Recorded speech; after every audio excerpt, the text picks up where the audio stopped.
Halo, kami dari kelompok 3, mahasiswa PPG Prajabatan IPA Universitas Negeri Padang Romdal 13. Kami beranggotakan Lestari Rahmania, Marzuki, Miftah Alfidia, Mutia Suci Arani, Nida Ul Khaira, dan Nur Aisyah Putri. Kami akan menyampaikan hasil diskusi kami mengenai prinsip berkelanjutan atau kontinu pada perencanaan dan pengembangan kurikulum. Definisi prinsip berkelanjutan. Prinsip berkelanjutan adalah sebuah prinsip yang menunjukkan adanya kesinambungan dalam kurikulum.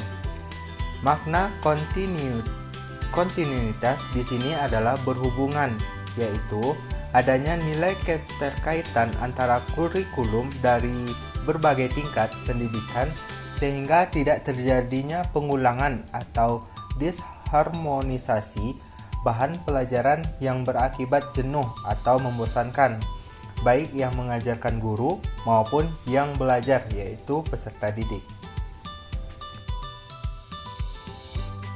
Selanjutnya, prinsip relevansi kurikulum. Ada dua prinsip, yaitu prinsip internal dan prinsip eksternal.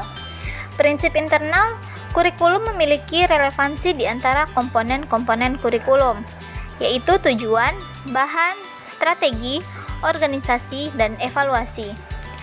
Prinsip yang kedua yaitu prinsip eksternal.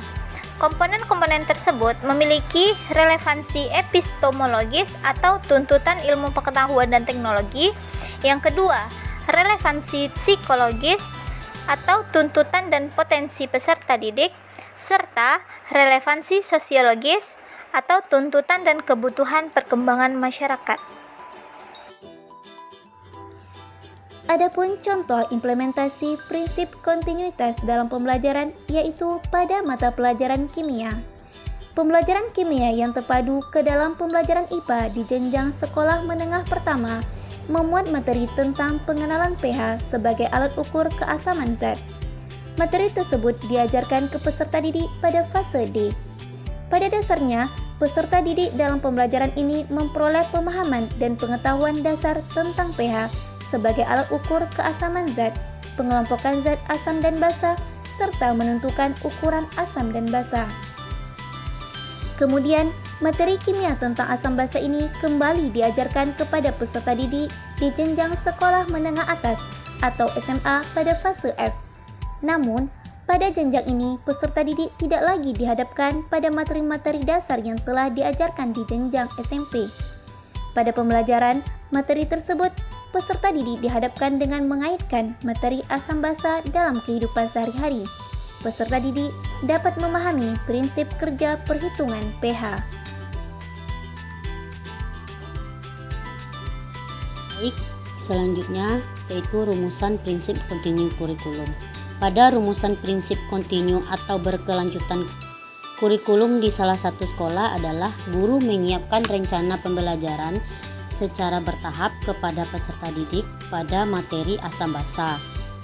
Materi ini merupakan materi dasar agar peserta didik dapat melanjutkan materi yang berkaitan dengan asam basa tersebut, yaitu peserta didik dapat menghitung pH suatu larutan asam basa dan melanjutkan ke materi larutan buffer. Nah, dari perumusan rencana pembelajaran yang dilakukan oleh guru ini dapat dilihat bahwa guru menerapkan prinsip kontinu.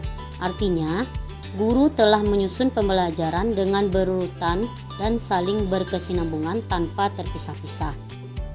Prinsip ini penting untuk dirumuskan dan diterapkan oleh guru agar peserta didik mendapatkan pengalaman belajar yang sistematis dan pengetahuan yang komprehensif.